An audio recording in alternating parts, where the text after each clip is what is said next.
It's been a week. And for anybody wondering about these two, there's Robin. Here, buddy. I'm holding him. I'm holding the buddy. Holding the buddy. Yeah. Oh, yeah. You hold the buddy. So anybody wondering about these two, they do swap in the morning. They swap who's out each morning. And then they swap again around 2 p.m. each day. So they are not stuck in the crate all day. And we are working on someone has some behavioral issues. Some behavioral issues that need to be worked out. We're working through. Yeah, you got some behavioral issues. Yeah, you do. You do. It's a raven. Yeah, it's ravens. It's ravens. Ravens are friends. Yeah, your ravens are friends. Yeah. They're friends. They help keep us safe. But, so we're working through the behavioral issues. The goal is that they will be a cohesive flock again eventually once someone figures himself out. But these two, they did not go with us yesterday on our errand run. Uh-oh, buddy, you got a toe stuck in my pocket. There we go. These two did not go on our errand run yesterday, but you can see their harnesses. And they have names. This one is Buck. That one is Pippin. And they're named after Mary and Pippin. Mary's last name is Brandy Buck. And go and get his bell. I'm gonna get his bell. Yeah. And Buck is also a nod to my very first consistent crisis responder / peer support manager. Pippin is turning out to be a good-natured idiot, kind of like Buddy. I'm sorry, not idiot, nitwit. Good-natured nitwit. I mean, they're smart. They don't get me wrong. Regardless of how much I insult these guys, they are incredibly intelligent, incredibly emotionally aware. They're very smart animals.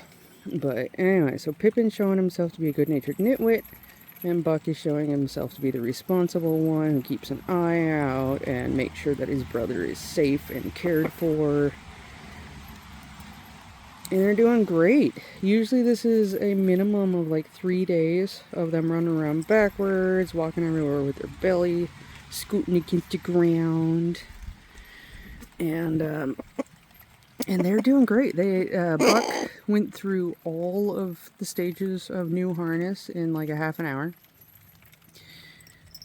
And they're doing great now. Now that means yesterday they got brand new harnesses, brand new bells. I just put them on this morning. And we already have leashes. So next week I'm gonna start walking these guys. We're gonna put them on leashes. We're gonna start by clipping the leashes to the door, just like I do with Buddy and Robin, so that they are secure to this area, but they can walk around freely. And that will also help them get used to the tension of the leash.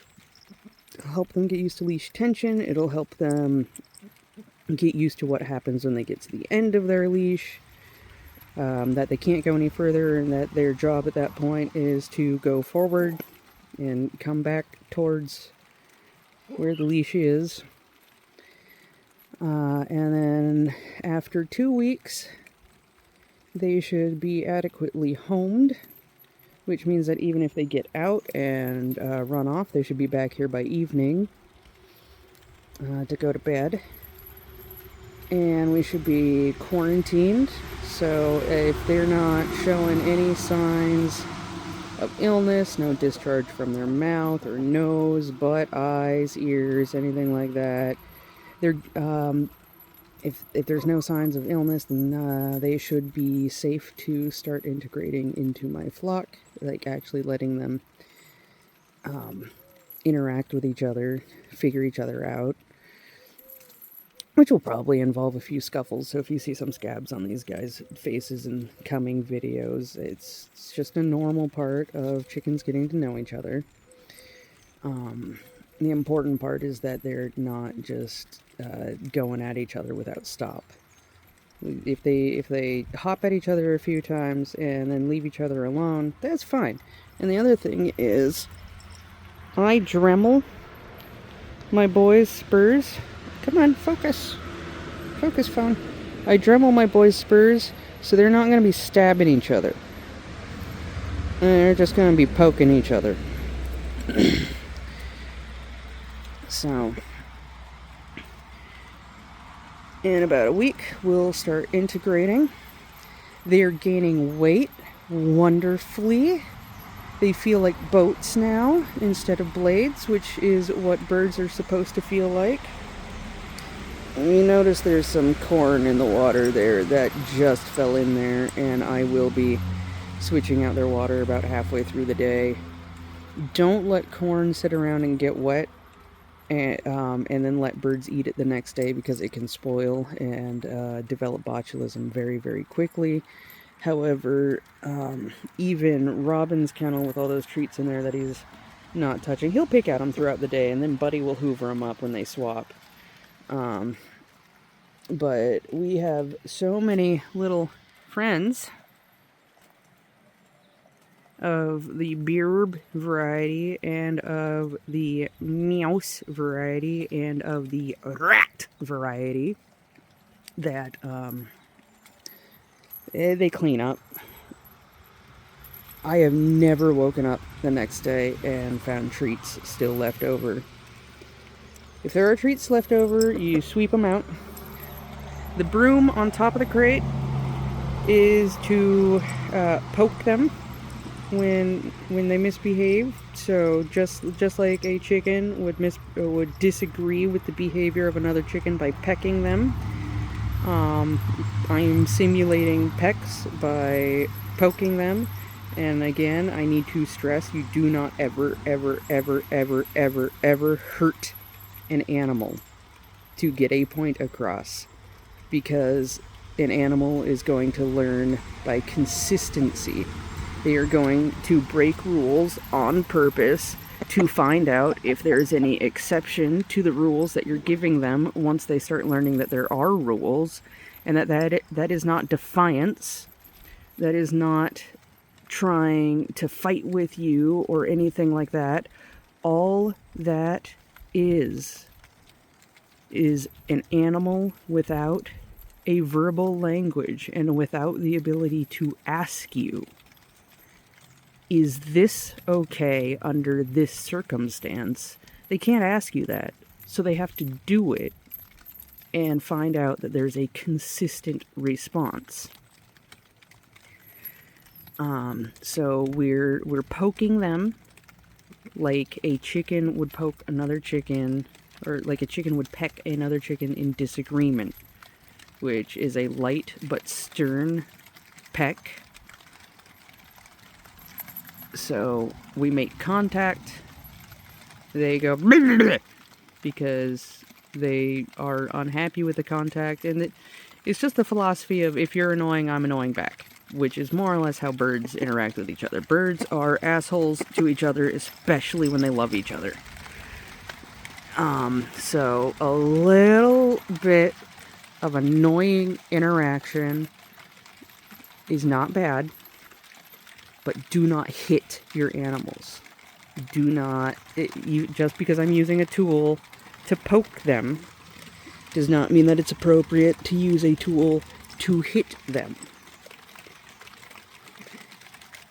And with consistency, as you can tell, we're already like half the length of the video that I posted a week ago.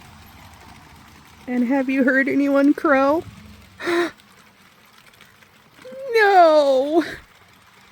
Because they learn and they're smart and you're good boys. And they're good boys. Because they're so smart and they learn and they understand. Yeah, we got wonderful role models. Except for you. You've been screaming your fool head. It's been months, buddy. And you saw 2 roosters for 10 minutes and everything has been undone. Now you're just screaming your fool head off all the time. Why you do that, buddy? Why you do that? Just pet you with the phone. Pet you with the phone. Why you do that, buddy? Why you do that, buddy? Why you do that? Why you do that? Why do you do it? Why do you do it? I love you. It's literally why I'm holding him, because this is my 4th time recording this, and 2 of the previous times was because someone had something to say. And the most recent time was because when I was switching from one hand to the other, I pressed a volume button and turned off the video. But I want to give you guys an update to show you that consistent training does completely change things.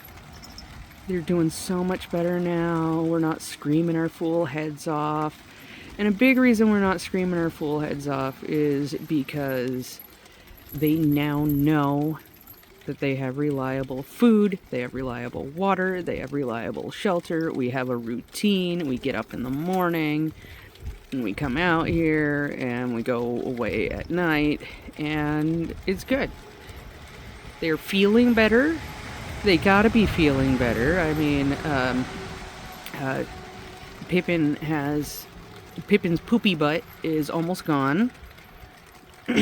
He's been able to preen it off, which means that he's been able to get enough food that his poops have been solid instead of watery. And they know they feel better. And last thing, it's starting to rain. Last thing I'm gonna point out, buddy, please stop kicking. Last thing I'm gonna point out before we go in, because it's starting to rain. Do you see the bungee cord there and there? Those bungee cords are, because like I said yesterday, they did not go with us. They did not go with us in the car, because I don't know if we're ready for car rides yet. So their kennel was in here. And those bungees were holding the kennel in place so that they could run around, jump on top of it, etc. And it wouldn't knock over or anything. And also, if you see these clips, so the clips were used to secure the door, because there's clips on that door too. I don't know if you can see them. And there's clips on that door too. So the clips are to secure the door shut. And the kennel is to add a second level of security because we almost always get home late on Thursdays. And that means that a raccoon or a possum, I'm more concerned about raccoons, could come through here and open up the doors and get them. And when raccoons they'll reach through the bars and just grab them that way. But they can also figure these out. And even opossums that aren't known for being the smartest animals, I mean, they'll just sit here and mess with something, and if they mess with it long enough and it opens, what are they going to do? They're just going to go in. Possums are also really, really, really strong and tenacious, so they could like bend the door just to get in. So the kennel was a second level of security. It was warmth, it was bed, it was a little bit of enrichment because they were here all day by themselves, so it added another level to their crate. They could go in it, they could go out of it, they could go on top of it. But safety enrichment, comfort, are the purpose of the bungees back there. And we're doing great. We're doing so good. Yeah, we got a video almost as long as last week's. And no one has crew. No one crew. We've had a few crows this morning, but we're doing so much better. We're doing so much better. Yeah, we're doing so much better. And next month, we will have name tags for them. Just like, come on, bunny. Where is it? Where is it? Oh God, my legs. Hold on a second. It's in his fluff. Oh God, there it is. Just, you know what? Hey, Ramen, you want to show us your name tag? Yeah, just like that. Yeah, you want to show us your name tag? There you go. Yeah, there it is. So they'll be getting name tags next month. Yep. I get name tags from a local engraver called Grindstaffs. He used to be located out of Tumwater. He's now located out of Shelton. He's done my chicken tags he's done all the chicken tags I've ever had. I think the only bird I ever had that didn't have a tag that was made from him was Shen, my peacock. Which, that might be the first that a lot of you are hearing that I had a peacock, because unfortunately, for the few years that I had him, I also did not have a phone. He was wonderful, though. Like, everything you've come to know about Buddy's just a reincarnation of Shen. Shen he was cuddly. He was wonderful. He used to cry, and I'd go out and pick him up, and then he'd wrap his neck around my neck, and he'd squeeze, and then he'd start making the softest little, like, noises. And he was just like Buddy. Like, as if I was holding him or he was in my lap, everything was good. He was happy, everything was good. He was trembling, he was squinting and leaning into me. He was such a good boy. I miss him so much. I think he's the only bird I've had that has not had a tag made by Grindstaffs.